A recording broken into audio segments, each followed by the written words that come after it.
If you've been holding off on getting into 3D printing because you're tired of the endless color limitations or the agonizingly slow print times, you've likely noticed the shift toward machines that promise to do it all.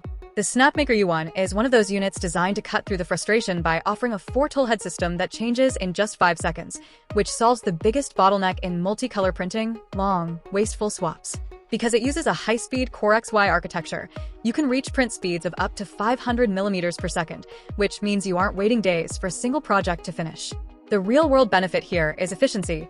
You get a generous 270 millimeters build volume and smart calibration that handles the tedious setup work for you, so you can actually spend your time designing rather than constantly leveling the bed. What I really like about this machine is that it feels like a modern upgrade rather than a science project, specifically with how it manages waste.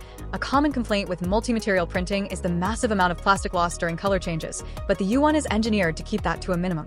It's a solid, well-built machine that takes the complexity out of advanced printing. However, there are a few things to consider before you pull the trigger.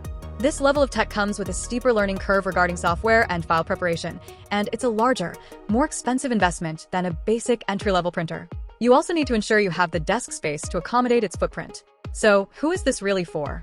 It is perfect for creators, engineers, or hobbyists who are serious about prototyping or making detailed, multicolored models and are tired of the limitations of single-nozzle setups.